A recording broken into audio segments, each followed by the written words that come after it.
بسم اللہ الرحمن الرحیم۔ ناظرین و سامعین السلام علیکم ورحمۃ اللہ وبرکاتہ۔ ناظرین و سامعین، آج کی اس ویڈیو میں حضرت شیس علیہ السلام کے بارے میں بتائیں گے۔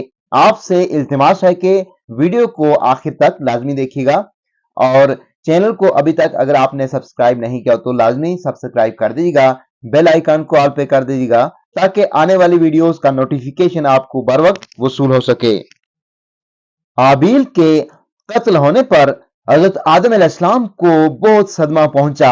اللہ تعالیٰ نے حابیل کا صدمہ دور کرنے کے لیے حضرت آدم علیہ السلام کو بطور نعم البدل ایک نیک بیٹا عطا فرمایا، جس کا نام حضرت آدم علیہ السلام نے شیس یعنی اللہ کا عطا کردہ تحفہ رکھا۔ محمد بن اسحاق رحمت اللہ علیہ بیان فرماتے ہیں کہ جب حضرت آدم علیہ السلام کی وفات کا وقت قریب آیا تو انہوں نے اپنے فرمانبردار بیٹے حضرت شیس علیہ السلام کو حق کی وصیت فرمائی اور انہیں دن رات میں کی جانے والی عبادت کی تعلیم دی۔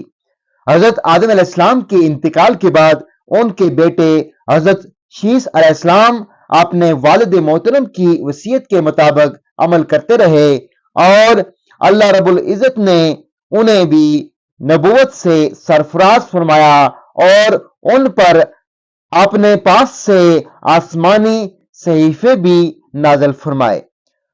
رسول اکرم صلی اللہ علیہ وآلہ وسلم نے فرمایا، جس کا مفہوم ہے اللہ تعالی نے اپنے انبیاء علیہ السلام پر 100 صحیفے اور 4 آسمانی کتابیں نازل فرمائیں، جن میں سے 50 صحیفے صرف حضرت شیس علیہ السلام پر نازل فرمائے۔ حضرت شیس علیہ السلام اپنے والد محترم کی وصیت کے مطابق تبلیغ دین کے فریضہ کو احسن طریقہ سے سر انجام دیتے رہے۔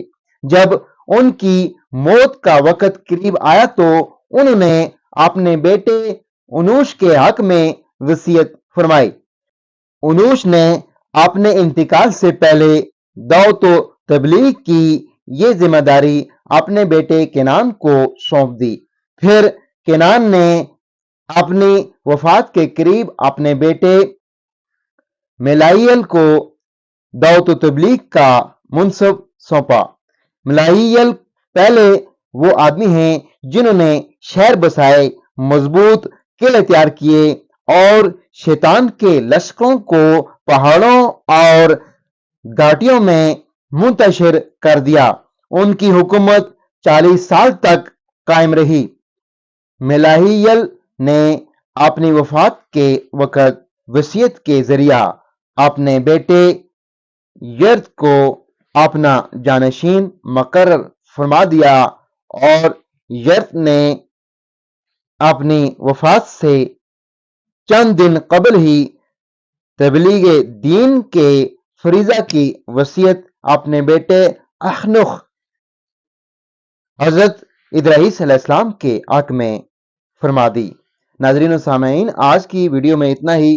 مزید اسلامی اور معلوماتی ویڈیوز دیکھنے کے لیے ابھی تک اگر آپ نے ہمارے اسلامی اور معلوماتی channel wealth of knowledge channel کو سبسکرائب نہیں کیا تو لازمی سبسکرائب کر دیجیے گا، بیل آئیکن کو آل پہ کر دیجیے گا تاکہ آنے والی ویڈیوز کا نوٹیفیکیشن آپ کو بار بار وصول ہو سکے۔ اگلی ویڈیو تک مجھے دیجیے اجازت۔ اللہ حافظ۔